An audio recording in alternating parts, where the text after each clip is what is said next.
my girlfriend demanded. "Stop wasting money on your broke mom." "I deserve that money," I said. "Interesting choice." Then I showed her the bank statement naming my broke mom as the secret owner of the trust fund that pays for her entire lifestyle. Her panicked voicemails revealed. Hard to believe how drastically life can change in 72 hours.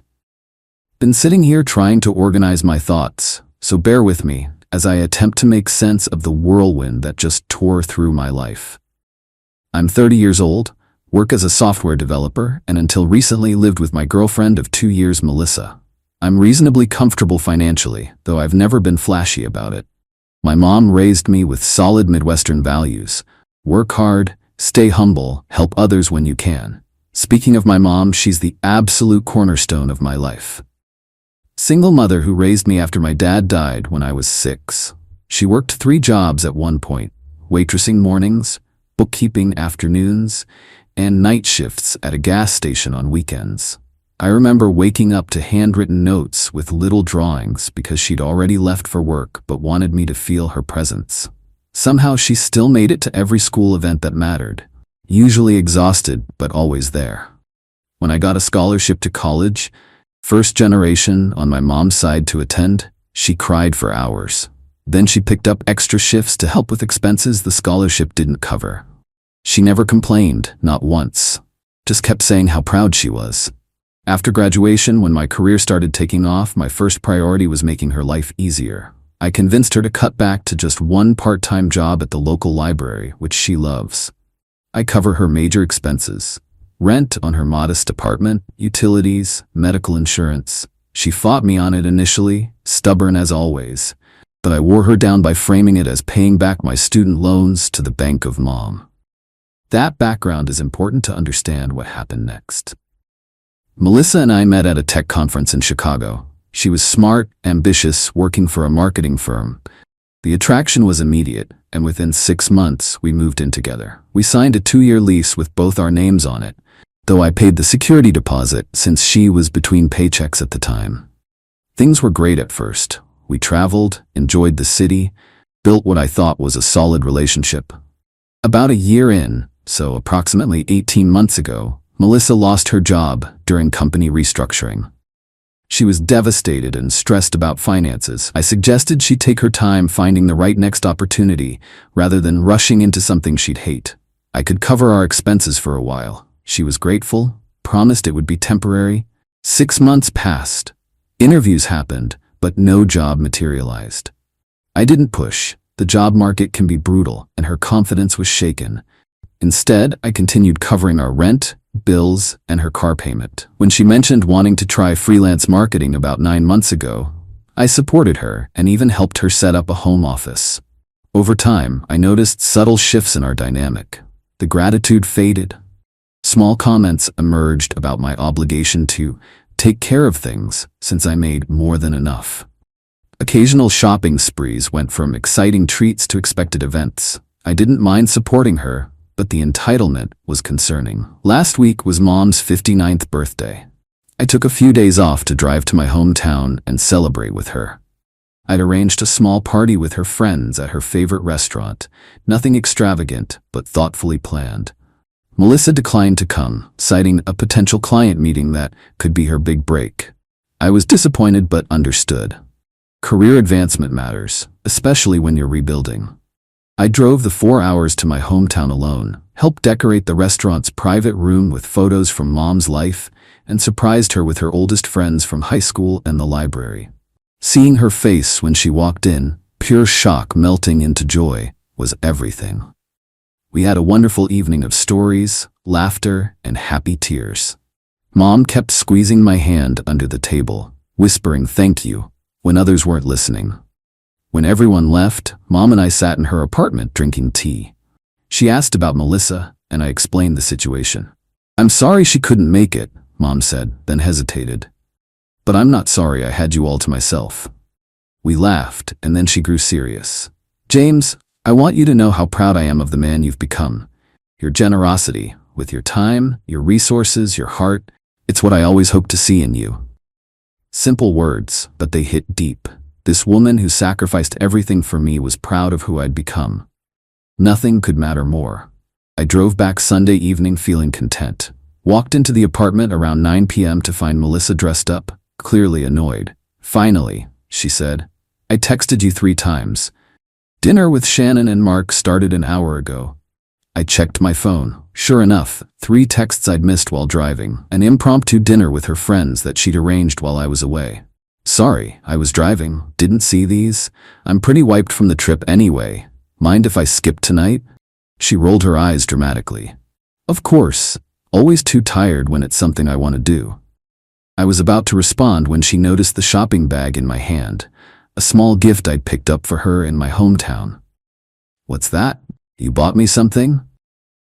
Her tone shifted instantly from irritation to excitement. I handed her the bag with the local artisan necklace I'd found, thinking she'd like the unique design. She examined it, smile fading. "Is this handmade?" "Yeah, from this amazing little shop in my hometown. The artist uses reclaimed materials, and—" "How much was it?" she interrupted. The question caught me off guard. "I don't remember exactly. Maybe $70? Her face fell completely. "Seriously? You spent the whole weekend with your mom? Probably dropped hundreds on her birthday, and I get a $70 craft project?" I stared at her, stunned. "It's not about the price. I thought you'd like the design." "Well, I don't," she said, dropping the necklace back into the bag. "You know what would be a nice gift? Covering my credit card this month. It's a little high." Something in her cavalier tone set off warning bells. "How high?" "Just over 5,000. I almost choked. 5,000? On what? She waved dismissively. "Necessary expenses. That marketing course I told you about. Some networking lunches. A few outfits for meetings." I knew for a fact there had been no marketing course or important meetings, but there had been several shopping bags from high-end stores appearing in our closet. "Melissa, we agreed you'd stick to the budget while building your freelance business." "Oh my God, not this again," she groaned. "You sound like an accountant, not a boyfriend. Why do you care so much? Your job more than covers it." "It's not about whether I can cover it. It's about responsibility and being partners." She crossed her arms. "Partners? I've been stuck in this apartment for months trying to rebuild my career while you get to be the big successful provider. Do you know how that feels? I've supported your choice to go freelance. I've covered our expenses to give you time. While nickel and diming me on everything. Meanwhile, you're throwing money at your mom like she's some charity case." The room seemed to go silent, though I could hear blood rushing in my ears. "What did you just say about my mom?" Melissa must have realized she'd crossed a line because she backpedaled slightly. "Look, I get that you want to help her, but she's an adult. She chose her path. Why is that your financial burden?" I kept my voice deliberately calm. "My mother worked herself to exhaustion to give me opportunities. Supporting her isn't a burden. It's a privilege." "It's ridiculous. She should have planned better. Maybe gotten more education or made different choices. Why should your success go towards subsidizing her failure to launch?" Each word felt like a physical blow. This woman, who had been living completely on my dime for months, was calling my hardworking mother a failure. She lives in that tiny apartment in the middle of nowhere, working at a library for what, minimum wage? Meanwhile, I'm trying to build something here, and you scrutinize every expense. I took a deep breath. "Melissa, you need to stop." But she was on a roll now. "No, you need to wake up. You're wasting thousands on your broke mom when that money could be supporting our future. I deserve that money more than she does. I'm your partner, your future. She's your past." I looked at her, really looked at her, and suddenly saw her clearly for the first time. The entitled, shallow person she'd either become or perhaps always been underneath the charm. "Interesting choice of words," I said quietly. She seemed taken aback by my calm. "What? You said you deserve that money more than my broke mom does." "Well, I do. I'm building a career, a life with you. She's just the primary beneficiary and co-trustee of the Dixon Family Trust," I finished. Her face went blank. "The what?" I walked to our home office, retrieved a folder, and returned to place a financial statement on the coffee table in front of her. It was the quarterly summary from Northern Trust, the bank that administers the trust. The Dixon Family Trust, currently valued at just over $11 million. Her eyes widened as she stared at the statement showing the trust's quarterly performance. with my mother's name clearly listed as primary beneficiary.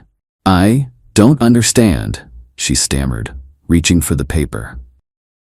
My dad's family owned a chain of auto parts stores across 3 states. When he died, he left everything in a trust for Mom and me. Mom was only 35, grieving with a 6-year-old to raise. His financial advisors suggested she use the money to maintain our lifestyle. Melissa was staring at me now, color draining from her face. But Mom had other ideas. She decided that money was for emergencies and my education only. She wanted me to understand the value of hard work, to know what it meant to earn something. So she worked those multiple jobs while millions sat in the trust, growing under professional management. But your apartment, your car, they're nice but not flashy? That's intentional. The trust is professionally managed by Northern Trust, but Mom has final say on distributions as primary beneficiary. I'm the secondary beneficiary, which means I'll inherit the trust eventually. When I finished college, the trustees started giving me a monthly stipend. Enough to be comfortable but not extravagant. Around $5,000 a month, which is why I can support both you and contribute to my mom's expenses. I paused, then added, the condition was that I live within a reasonable budget and use any extra to help others. The rent I pay for her apartment, her insurance, all of that, it comes from my stipend, which she could cut off tomorrow if she wanted to. But she never would, because she trusts me. Melissa sank onto the couch, the financial statement trembling in her hands. So all this time, my broke mom has been the one who ultimately controls the money that's been supporting you during your career transition. I let that sink in for a moment before continuing. Every month, I send Mom and the trustees the household budget breakdown. Rent, utilities, groceries, and yes, support for you during your career transition. Mom approves it all because she trusts my judgment and values my happiness. Melissa's expression morphed from shock to calculation so quickly it was almost comical. James, I had no idea. You never told me. No, I didn't, because Mom raised me to value people, not people who value money. I do value people. I value you. She reached for my hand, but I stepped back. You just said my mother is a failure who doesn't deserve my financial support. You said, and I quote, I deserve that money more than she does. I was upset. People say things they don't mean when they're upset. I shook my head.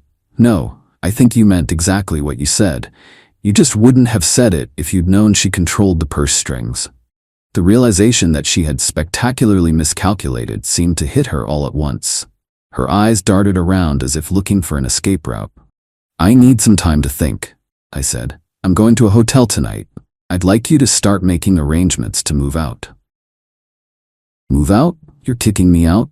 Over one comment? Not over one comment. Over the person those comments revealed you to be. You can't just kick me out. My name is on the lease too. I'm not illegally evicting you. I'm telling you our relationship is over.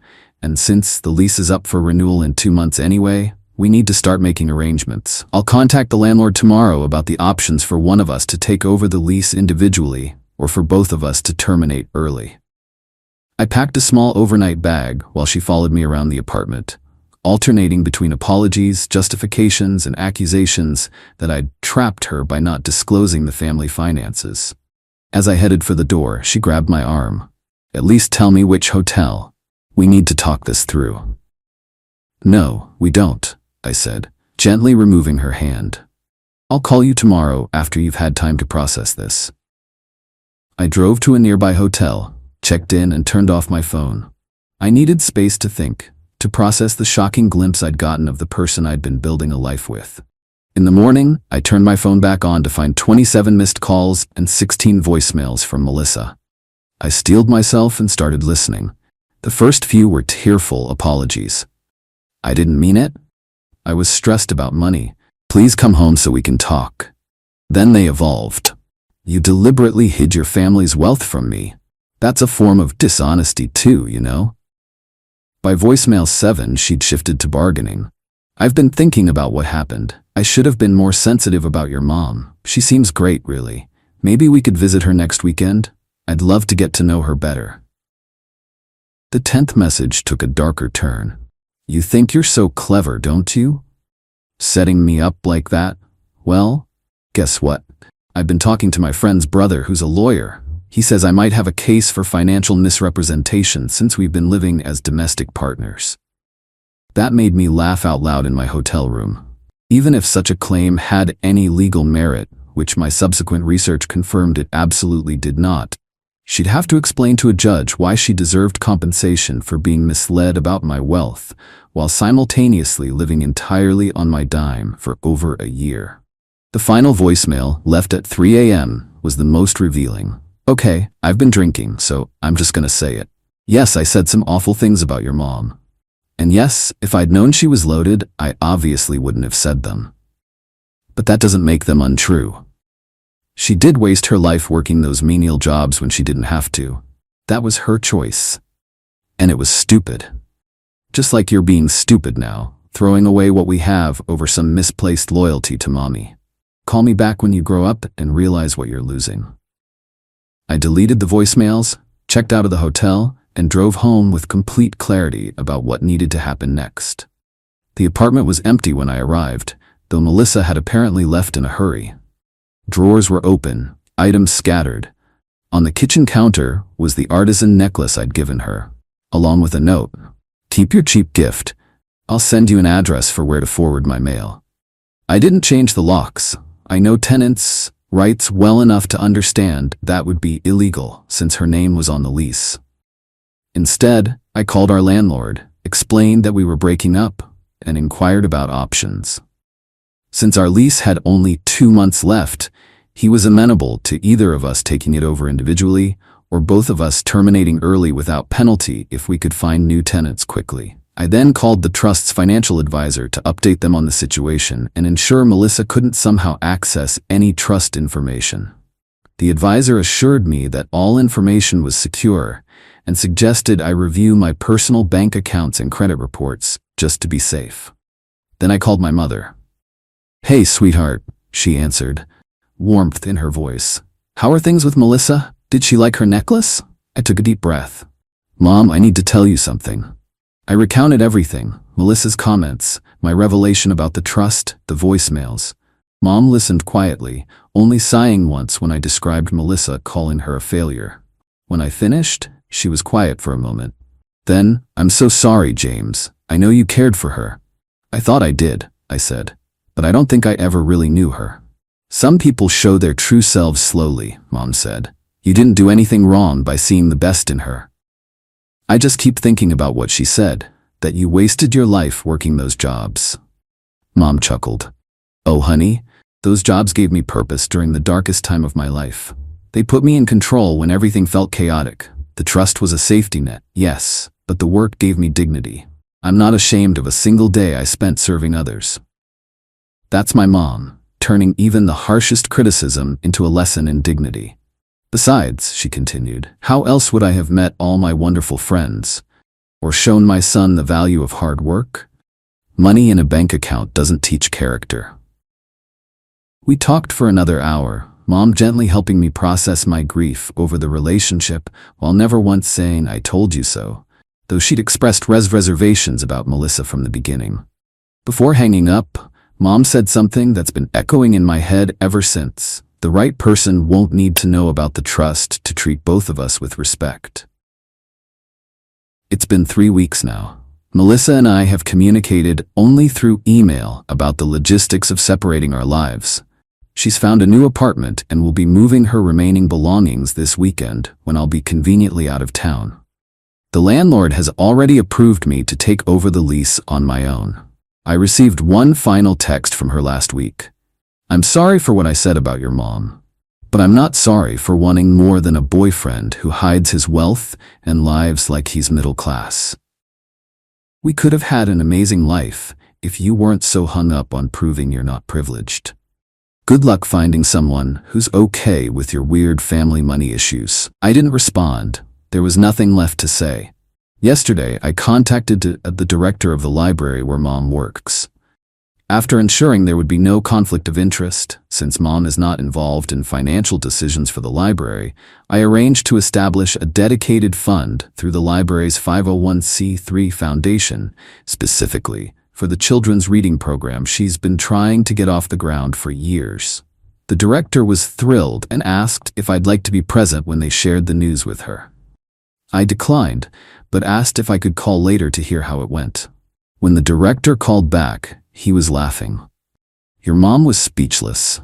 I've never seen her like that. When she finally found her words, she immediately asked if this was your doing." "What did you tell her?" I asked. I stuck to the script that the donor wished to remain anonymous but wanted to honor someone who taught them that true wealth is measured by how much you give, not how much you have. "And?" She said, "That sounds exactly like something my son would say. She knows it was you, but she respected the anonymity."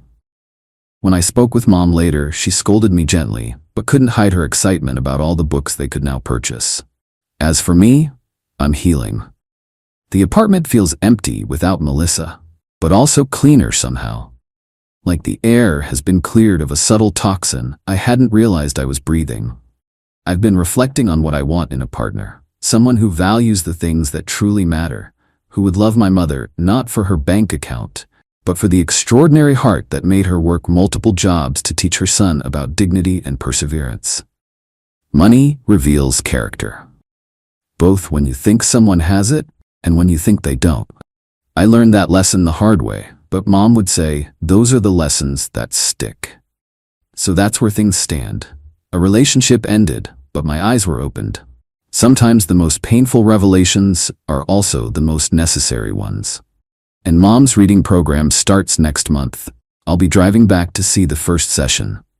Some things are worth more than all the money in that trust fund. Like the smile on my mother's face when a child discovers the magic of reading, guided by the woman some would call broke, but who has always been the richest person I know. Update. Thank you all for the kind words and support. Many have asked questions, so I'll try to address the common ones. 1. Yes, I've officially broken all ties with Melissa. All her belongings have been moved out, and we've formally separated our lives. The lease transition is complete, with me remaining in the apartment and her signing a release of tenancy with the landlord's approval. 2. Several people asked why I hid the trust from Melissa if I was serious about her. Fair question. It wasn't about testing her or tricking her. The trust is something I never think about day to day. Mom raised me to live within a reasonable budget, and that's just how I've always approached life. By the time things got serious with Melissa, it felt awkward to suddenly announce, "Oh, by the way, my mom's secretly wealthy." Then after she lost her job and I started supporting her, it seemed like it would come across as holding financial power over her head. In retrospect, I should have found a way to be more transparent. But honestly, her reaction to my mom's supposed poverty told me everything I needed to know about her character. 3. For those concerned about my mom wasting her life at minimum wage jobs, first, the library pays better than you might think. Second, and more importantly, she's doing what she loves. After I graduated college, she did go back to school herself and got a degree in library science, paid for by the trust but earned through her own hard work. She's turned down management positions because she prefers working directly with patrons, especially children. It's her choice, and I respect it completely. 4. Some have asked about the legal structure of the trust. It's a properly established family trust with professional trustees at Northern Trust who handle the investment management and administrative details. Mom is the primary beneficiary and a co-trustee, which gives her significant control over distributions.